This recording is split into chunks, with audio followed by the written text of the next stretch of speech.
আজ পয়লা শ্রাবণ। খোকন, আজ তোর জন্মদিন। তুই যখন জন্মেছিলি আমরা তখন যাদবপুরে নতুন গড়ে ওঠা কলোনির ডালির ঘরে। তোর স্কুল মাস্টার বাবা সে হেরিকেনের আলো জ্বলা ঘরেই আনন্দে আর খুশিতে ঝলমলে হয়ে উঠেছিলেন তুই আসার পর। তোর নাম রেখেছিলেন সুকল্যাণ। মানুষটার মনটা ছিল শিশুর মতন, অভাবে অনটনে বেঁচে থাকার নানা দুর্বিপাকেও ভেঙে পড়তেন না কখনো। সকলের ভালো চাইতেন মন থেকে, বলতেন দেখো একদিন এই দেশের মানুষ ঠিক খুঁজে পাবে মুক্তির পথ। শোষণ থেকে মুক্তি, দারিদ্র থেকে মুক্তি, অশিক্ষা থেকে মুক্তি। আজ পয়লা শ্রাবণ। খোকন, আজ তোর জন্মদিন। ছোটবেলায় তোর মনে আছে আমাদের ভাঙা মেঝেতে বাক্স থেকে বার করা মেজ মাসির হাতে তৈরি আসনটা পেতে দিতাম, সামনে রাখতাম ঠাকুরের আসনের প্রদীপখানা। তুই বসতিস বাবু হয়ে চুপটি করে। তোকে আমরা একে একে ধান দুব্বে মাথায় দিয়ে আশীর্বাদ করতাম। বাবা বলতেন বড় হও, মানুষ হও। তোর বাবার সে বন্ধু ঘোষ কাকা তিনি বলতেন বেঁচে বর্তে থাকো। তুই জিজ্ঞেস করতিস মা বর্তে মানে কি মা? আমি শুধু তোর মাথায় ধান দুব্বে দিতাম, বলতাম না কিছুই। শুধু মনে মনে বলতাম ঠাকুর আমার খোকনকে মস্ত বড় মানুষ করে তোলো। আমার খোকন যেন সত্যি মানুষ হয়, ওর যেন কখনো কোনো বিপদ না হয় ঠাকুর। অভাবের সংসারে ওই একটা দিন পয়লা শ্রাবণ, কষ্টের পয়সায় একটু বাড়তি দুধ নিতাম, পায়েস রান্না করে দিতাম তোকে। তুই খুব ভালোবাসতিস পায়েস খেতে। তোর বাবা বাস স্ট্যান্ডের দোকান থেকে নিয়ে আসতেন তোর প্রিয় মিষ্টি ছানার গজা। সামান্য স্কুল মাস্টারিতে কি বা আয় হতো, ঘরে বসে ছাত্র পড়িয়ে আসতো কিছু। দাও দাও অভাবের আগুনে সে রসদ পড়তে সময় লাগতো না। তোর বাবার জামা সেলাই করতাম আর বারবার বলতাম আসছে মাসে একটা জামা বানিয়ে নিও।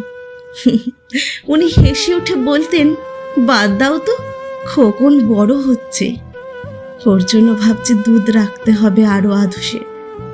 দুধে শক্তি বাড়ে, বুদ্ধি বাড়ে। শক্তি আরে বুদ্ধি না হলে আমার খোকন মস্ত বড় মানুষে উঠবে কি করে? ভাবছি আরো দুটো টিউশনই নেব। ছাত্র পড়িয়ে পড়িয়ে মানুষটা দিনের শেষে ক্লান্ত হয়ে যেতেন। বারান্দার ধার ঘেঁষে যখন রাতের অন্ধকারে জোনাকির ব্যস্ততা আর ঘরে তোর পোড়া মুখস্থ করার একটানা সুর আমাদের কলোনির ভাঙাচোরা বাড়িটাকে জীবন্ত করে রাখত, তখন বলতেন আমায় খাওয়া দাওয়া একটু করো, তোমার চেহারাটা বড় ভেঙে পড়েছে দিন দিন। শাড়িটাও তো দেখছি বেশ ছিঁড়েছে, কালই আমি ফেরার পথে একটা শাড়ি নিয়ে আসবো, ধারেই আনবো। আমি বলতাম ধুর, সামনে খোকনের উঁচু ক্লাস, কত বইপত্র কিনতে হবে, কত খরচ। উনি দীর্ঘশ্বাস ফেলে চুপ করে যেতেন। জোনাকিরা নিঃশব্দ অদৃশ্য আলোর আলপনা আঁকত উঠোনের আগাছার ছোপে। আবহ সঙ্গীতের মতো তুই ভেতরে বসে বসে পড়া মুখস্থ করতিস। ইতিহাস, ভূগোল, গ্রামার। ঈশ্বর আমাদের নিরাশ করেননি। তুই কত বড় হলি, সব পরীক্ষায় কত ভালো ফল হলো তোর। বাবা বললেন আরো পড়, উচ্চ শিক্ষাই উচ্চ সম্মানের একমাত্র পথ। তুই আরো পড়লি, তারপর তোর চাকরি হলো কত বড় অফিসে। মনে আছে খোকা, প্রথম মাসের মাইনে হাতে পেয়ে তুই কত কি কিনে এনেছিলি? তখন তো আমরা উঠে এসেছি শ্যামবাজারে, 2 কামরার বেশ সাজানো গোছানো বড় ফ্ল্যাট তোর অফিস থেকেই তো দিয়েছিল। সেই বাড়ি, সেই ঘর, সেই ব্যালকনি, কত স্মৃতি, কত ছবি। ওই বাড়িতেই তো আশ্বিনের ঝোড়ো বিকেল। তোর মনে আছে খোকন? তোর বাবা যে দিনটাতে চলে গেলেন মনে আছে? তুই বাবার বুকের উপর পড়ে যখন কাঁদছিলি হাপুস নয়নে।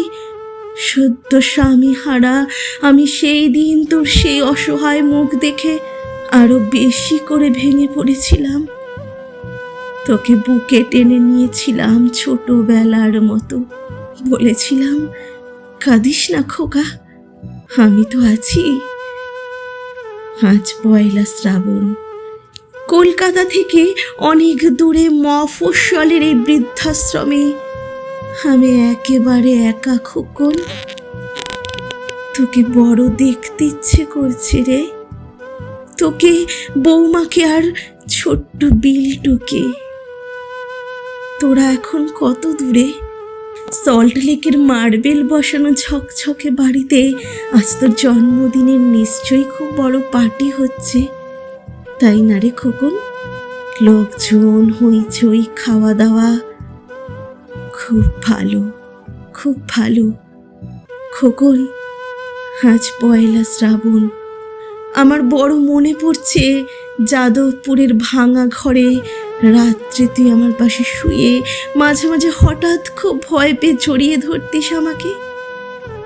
আমি বলতাম, ভয় কি রে, আমি তো আছি, মা তো আছে খোকনের। যার মা থাকে তাকে কি ভূতে ধরে? তুই নিশ্চিন্ত হয়ে ঘুমিয়ে পড়তিস আমার বুক জুড়ে। তোর আধুনিক সংসারে এই বুড়িটার একটু ঠাঁই হলো না রে। প্রতিমাও তো মা, ওরও তো আছে আমার খোকনেরই মতো কোল আলো করা এক চাঁদের টুকরো। কিন্তু সময়ের কি আশ্চর্য পরিবর্তন খোকন। তুই বোধহয় আর এখন পায়েস খাস না, তাই না রে? তুই জানিস না খোকন, আজ আমি সকালে পায়েস রান্না করেছি। হ্যাঁ, তোরই পাঠানো টাকায়। সারাদিন সেই পায়েসের বাটি সামনে নিয়ে বসে আছি রে। এখানে এই বৃদ্ধাশ্রমে আমার একলা ঘরে আর কেউ নেই। তুই একবার আসবি খোকন, একবার, শুধু একবার।